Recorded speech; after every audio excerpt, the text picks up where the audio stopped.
ay makibukas po kayo sa aklat po ng awit.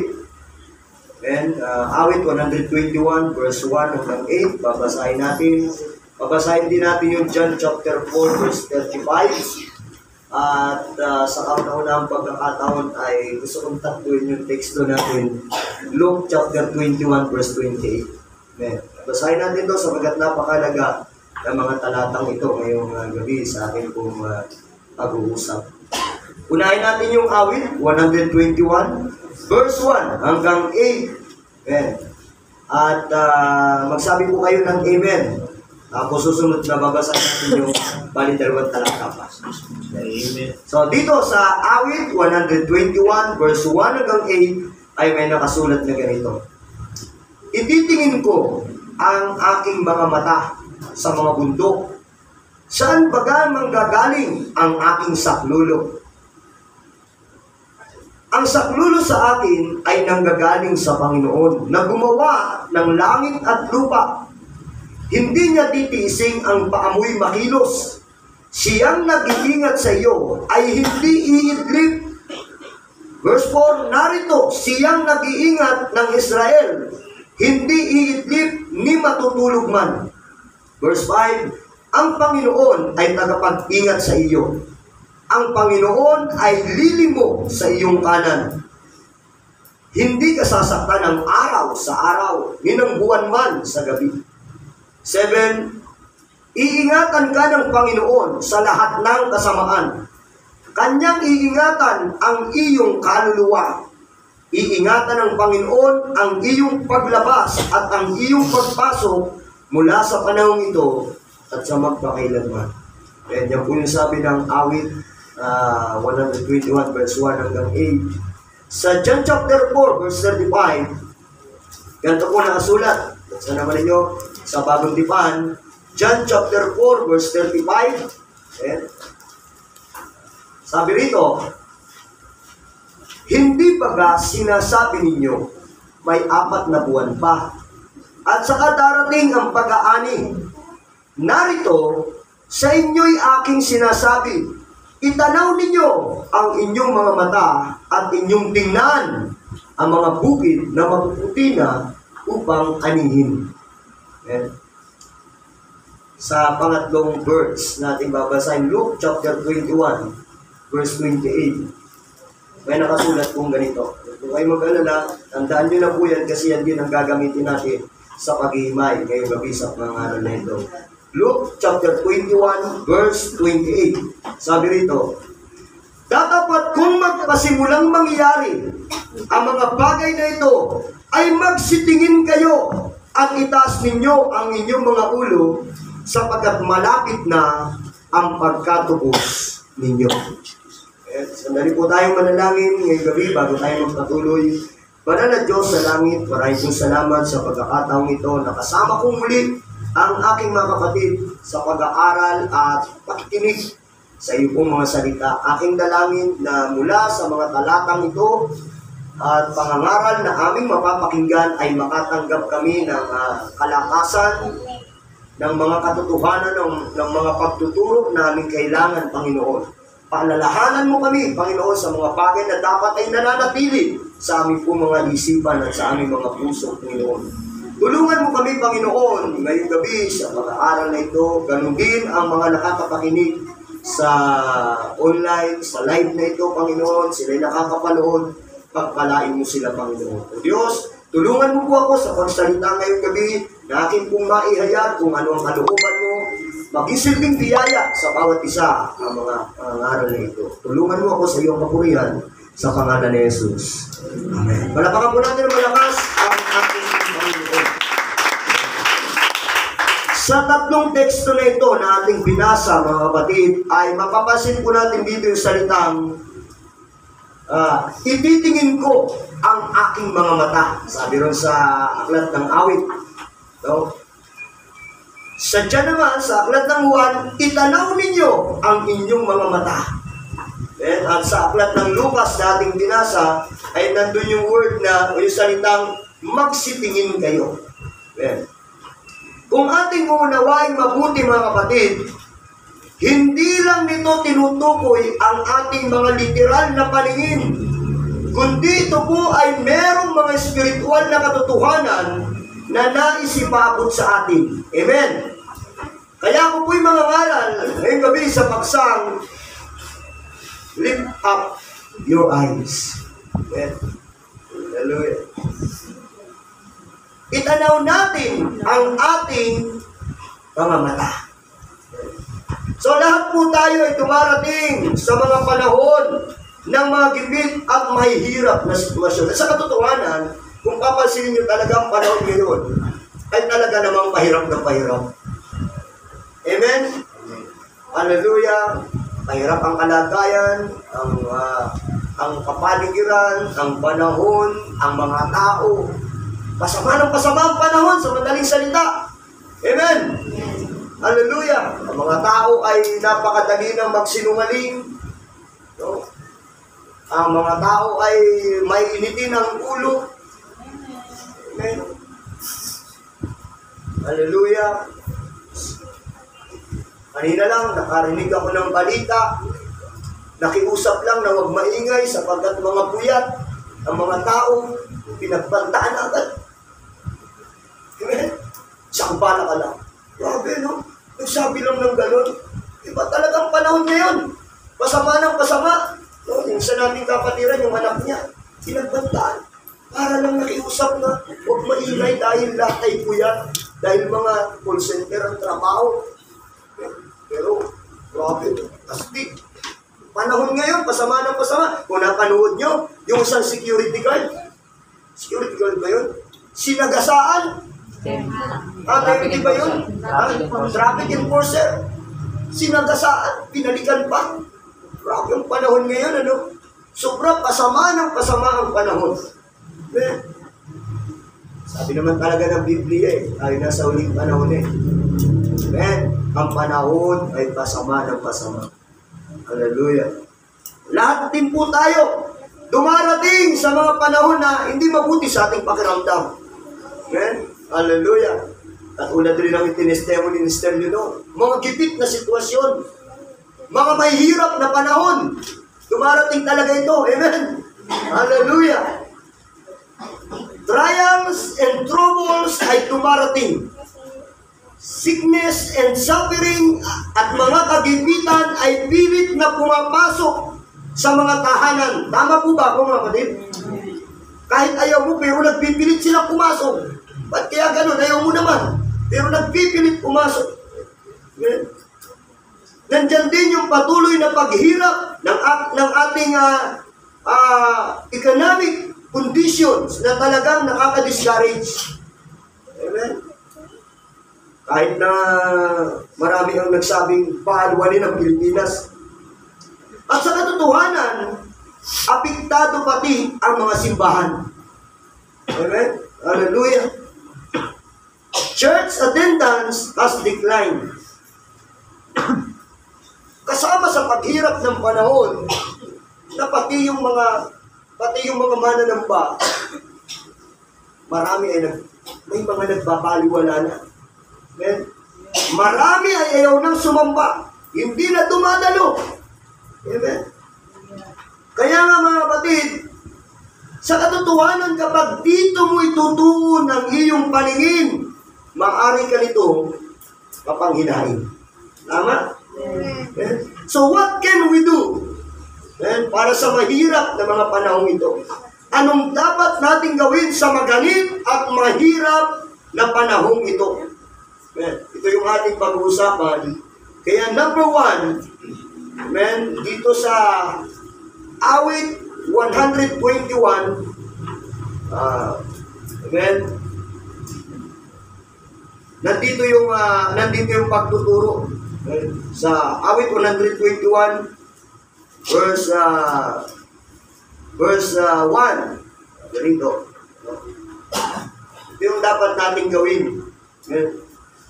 Napakahalaga na sundan natin yung halimbawa nitong si Haring David. I will lift up mine eyes unto the hills. Amen. Sabi ni Haring David dun sa awit 121 verse 1, at ititingin ko ang aking mga mata sa mga bundok. Saan baga nang gagaling ang aking saklolo? So ito yung ating tingnan ngayong gabi. Amen. Sa bahaging ito, we can lift up our eyes for help. Amen. Itingin natin ang ating mga mata. Amen. Sa binasa nating talatang ito, mapapag-unawa po natin ang sitwasyon nitong si Haring David. He was in trouble. Amen. Siya'y nag-aalala araw at gabi. Amen. Kaya nga siya'y nagpasya na itaas ang paningin sa Panginoon, at ito rin ang ating dapat gawin kung may mga maganit, mahirap, mabigat na mga panahon o sitwasyon sa ating buhay. Amen. Itanaw mo ang iyong paningin. Tingnan mo ang Diyos at ang kanyang tulong. Amen. David decided to look up. Sabi ng ating talatang binasa sa verse 2, Amen. 121 verse 2, my help comes from the Lord. Amen. Ang saklulo sa atin ay nanggagaling sa Panginoon na gumawa ng langit at lupa. Amen. Ito yung ginawa nitong si Haring David. Amen. Tinignan niya yung kanyang omnipotent creator. Amen. Dapat ganito natin tinitingnan ng Diyos. Pag sinabing omnipotent creator, kayang gawin ang lahat. Amen. Hallelujah. Pag may mahirap na sitwasyon, ituon natin ang ating paningin sa Diyos na kayang gawin ang lahat ng bagay. Ito'y isang pagpapayo, hindi lang basta payo, kundi ini-apply talaga ni Haring David sa kanyang buhay. Alalahanin natin na walang bagay na mahirap sa Diyos. Amen. Jeremias chapter 32 verse 27, narito, ako ang Panginoon, ang Diyos ng lahat ng tao. May anumang bagay baga na totoong mahirap sa akin. Okay? Kapag may mabibigat na sitwasyon, ito ang isa sa maganda nating gawin. Tingnan mo ang Diyos sa iyong spiritual na paningin. Tingnan mo ang kanyang tulong na kayang gawin sa iyo. Okay? Walang mahirap sa Diyos. Kahit na anong hirap ng panahon, amen, yan ang dapat nating gawin. Amen? Ano pa ang ginawa nitong si David, mga kapatid? Amen? Sa verse 3 and 4 ng awit 121, sabi rito, verse 3 and 4, hindi niya titising ang paamoy makilos. Siyang nag-iingat sa iyo ay hindi iidlip. Narito siyang nag-iingat ng Israel, hindi iidlip ni matutulog man. Amen. He looked up to his omnipresent Lord. Ito yung ginawa nitong si Haring David. Ang Diyos ay di natutulog sa kahit na anong panahon o sitwasyon. Siya ay naroon, mga kapatid. Amen? Siyang nag-iingat sa iyo ay hindi iidlip. Sabi ng talatang ating binasa. Amen? Kaya nga, mga kapatid, sa mga mahirap na sitwasyon, tumingin ka sa Diyos sa pamagitan ng pagtitiwala. Ibig sabihin, naroon ng Panginoon. Amen? Hindi nalilingid sa Diyos ang lahat ng bagay sapagkat sa kahit na saan, dumuro ng Panginoon. Hindi siya natutulong para isipin mong baka wala ngayon ng Panginoon. Tingnan mo ang Diyos sa kanyang kalagayan bilang omnipresent Lord. Kapag ganito ang ating pong kaisipan, mga kapatid, naghahatid dito sa atin ang kalakasan. Ben, naghahatid din ito ng kapanatagan. Ben, dahil ay iyong iniisip, saan man ako pamaroon, naroon ng Diyos. Kapag hindi natutulog ang Diyos, kasama ko. Amen? Hallelujah. Ano pa yung pwede natin gayahin kay David? Patungkol dito sa ating teksto, sa unang puntos pa rin tayo. Sa verse 5 and 6, sabi rito, ang Panginoon ay nakapag-ingat sa iyo. Ang Panginoon ay lilimo sa iyong kanan. Hindi ka sasaktan ng araw sa araw, ni ng buwan man sa gabi. Ito ang ginawa ni Haring David. He looked up to his compassionate Savior. Okay? Tinitingnan niya ang Diyos bilang Diyos na mahabagin. Okay? So wag po nating kalilimutan, merong tayong Diyos na mahabagin at mag-iingat sa atin. Amen? Amen? Hallelujah. Sabi nga, hindi ka papayagan na ikaw ay sasaktan. Mahabagin ng Diyos. Maawain siya. Amen? Hallelujah. So, itinuturo rin sa atin ni David na meron tayong Diyos na nagbabantay sa atin. Sabi ng verse 7 hanggang verse 8, iingatan ka ng Panginoon sa lahat ng kasamaan. Kanyang iingatan ang iyong kaluluwa. Amen? Iingatan ng Panginoon ang iyong paglabas at ang iyong pagpasok sa trabaho. Basta yung iyong paglabas at pagpasok. Amen? Mula sa panahong ito at sa magpakailanpaman. He looked up to His guarding God. Amen? Dapat kilala natin ang Diyos na siya yung nagbabantay sa atin. Binabantayan tayo ng Panginoon. Amen? Hallelujah. Ang anak ng Diyos ay binabantayan ng Panginoon. Hallelujah. Sa paglabas, pagpasok, saan ka man pumaroon, nakatingin, nakamasid, nakabantay ang ating Panginoon. Ang mga salitang ito, mga kapatid, ay naglalagay sa atin ng tinatawag na kapanatagan kapag ganito natin tinitingnan ang ating Panginoon. Sa kabila ng katotohanan na ang mundo'y pasama ng pasama. Ang sitwasyon ay pasama ng pasama. Ang buhay ay pasama ng pasama. Amen. Hallelujah. So mayroon tayong Diyos na ganito dapat natin tinitingnan. Amen. Hallelujah. Idagdag pa natin, mga kapatid, upang lalong maging matibay ang ating pong loob. We can look to our Lord to keep us. Amen. Hindi ka lang basta tinitingnan, binabantayan, no? Kundi talagang hindi ka niya pababayaan. Amen. Hindi ka niya pababayaan. Hebrews chapter 13, verse 5 hanggang 6. Mangilag kayo sa pag-ibig sa langit, mga kasiya kayo sa inyong tinatangkilik, sapagkat siya rin ang nagsabi, sa anumang paraan ay hindi kita pagkukulangin, sa anumang paraan ni hindi kita pababayaan. Ano ba't ating masasabi ng buong tapang, ang Panginoon ang aking katulong, hindi ako matatakot, anong magagawa sa akin ng tao? So ganito natin dapat tinitingnan ang ating pong Panginoon. Kaya nga, mga kapatid, pasama ng pasama ang panahon, ang ating magagawa, we lift up our eyes to the Lord. Amen? Para sa kanyang tulong. Pangalawa, ngayong gabi, hallelujah, sa John chapter 4, verse 35, tinignan muna natin yung ating sarili, yung ating pangangailangan, yung ating mga kalagayan, ano yung mga nararapat natin gawin. Dito, tingnan naman natin, kalagayan naman ng iba. Okay. Sa John chapter 4, verse 35, may nakasulat na ganito. Okay. Hindi ba sinasabi ninyo, may 4 na buwan pa at saka darating ang pag-aani? Narito sa inyo'y aking sinasabi, itanaw ninyo ang inyong mga mata at inyong tingnan ang mga bukid na mapuputi na upang anihin. Okay. So, pangalawa nating titingnan, we can lift up our eyes to the harvest. Okay.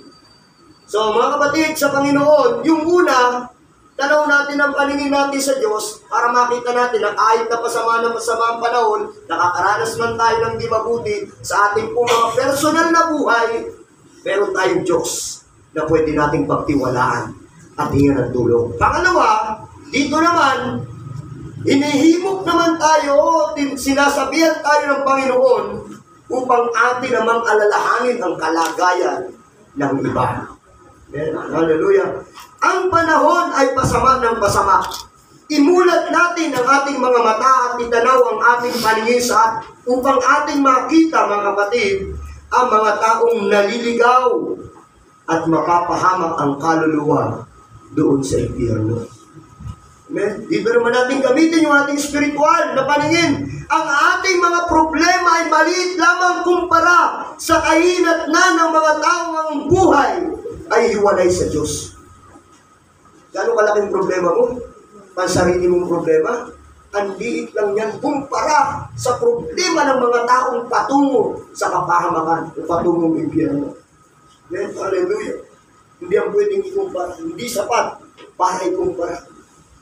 Kaya nga, kayo na lamang ang panawagan ng Panginoon sa ating mga Kristiyano bilang nakakakilala na sa ating Panginoon, naitanaw natin ang ating pong paningin sa mga taong hiwalay pa ang buhay sa Diyos.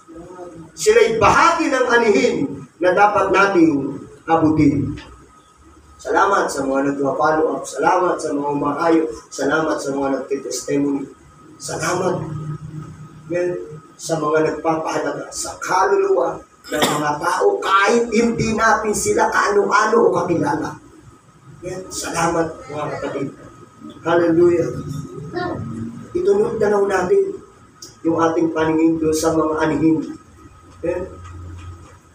Pangalawang bahagi dito sa pangalawang puntos.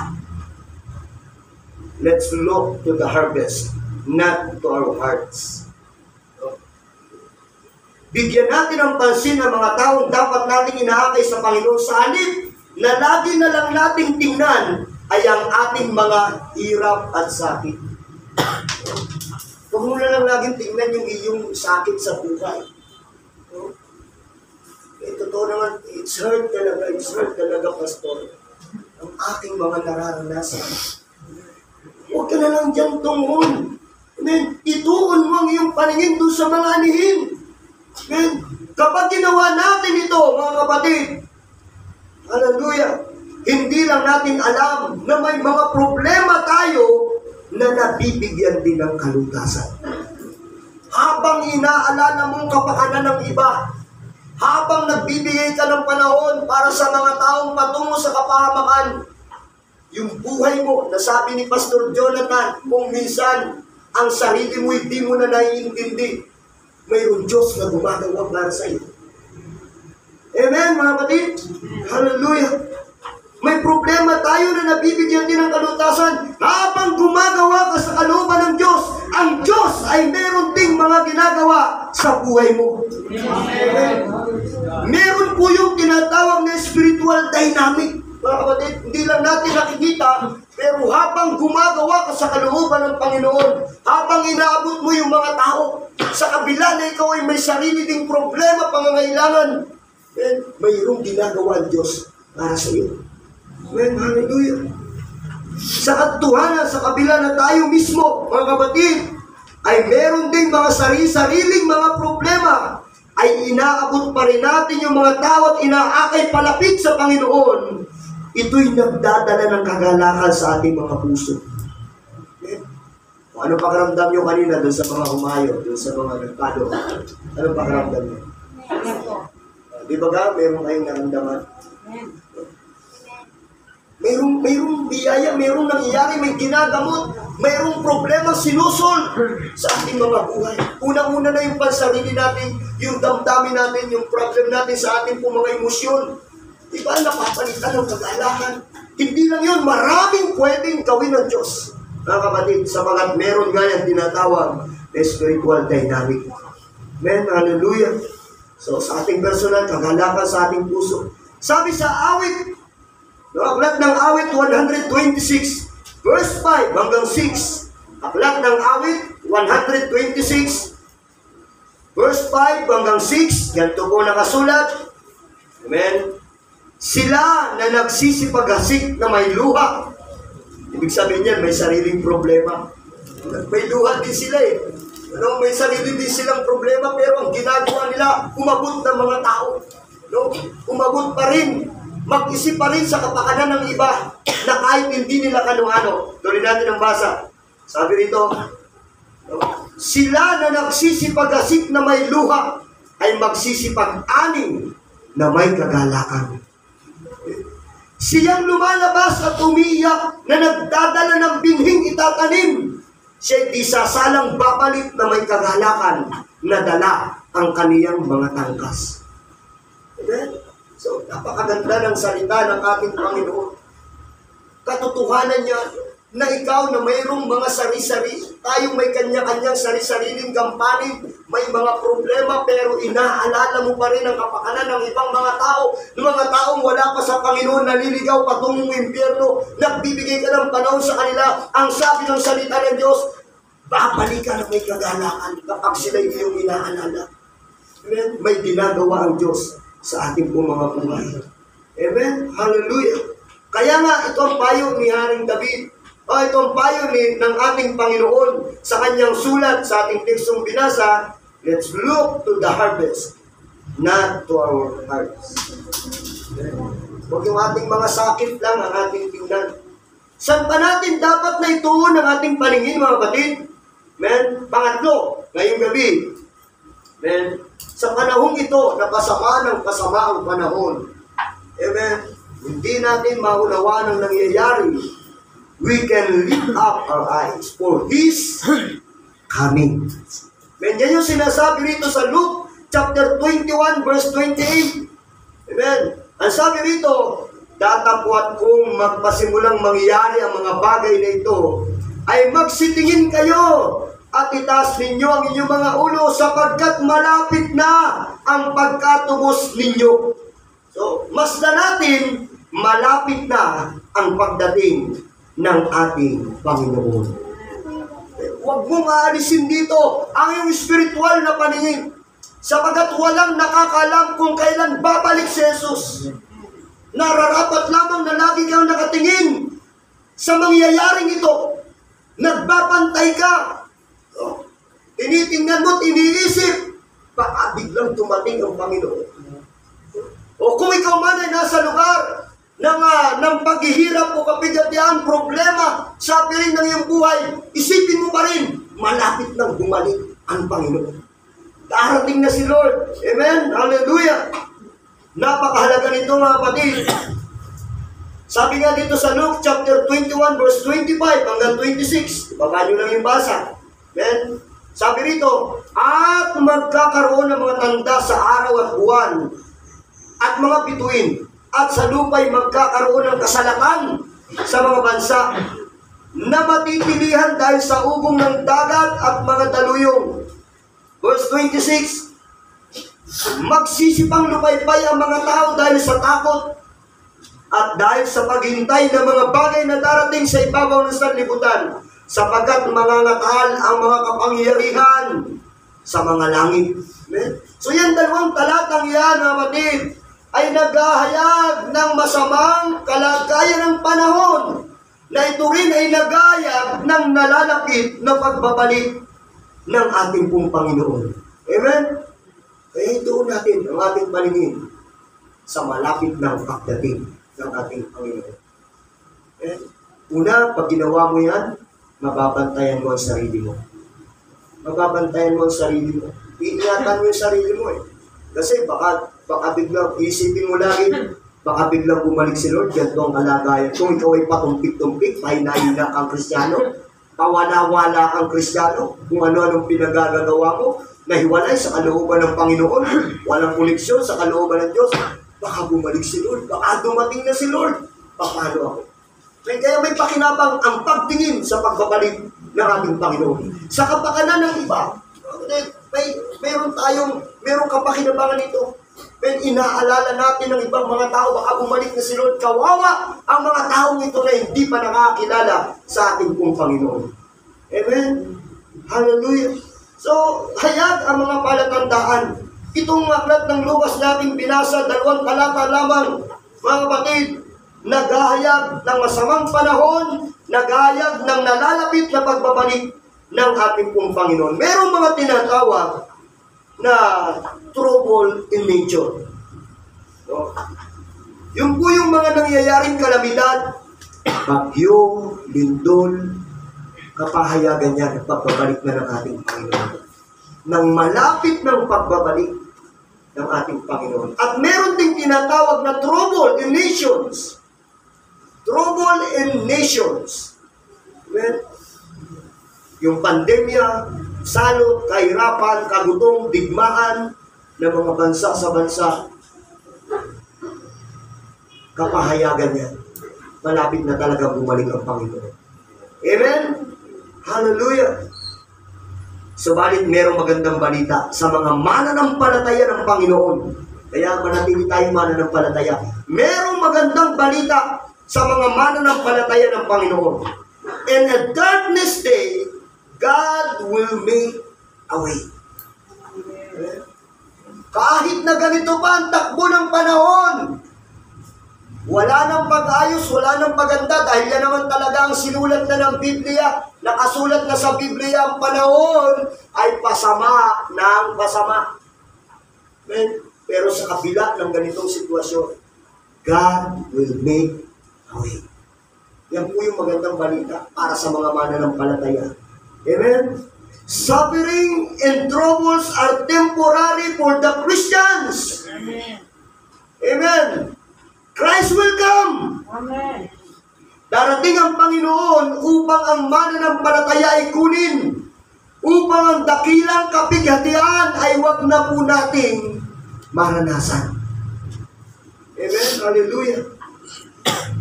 Kaya nga mga kapatid, ang pagsama ng panahon ay hindi sorpresa sa Diyos. Hindi ito surprise sa Diyos. Kaya meron siyang nihanda sa mga mananampalataya. So, uling talata ngayong gabi. Pilipos chapter 3 verse 20 to 21. Sabi rito, Pilipos kapitulo 3, ang talata ay 20 hanggang 21. Sapagat ang ating pagkamamamayan ay nasa langit.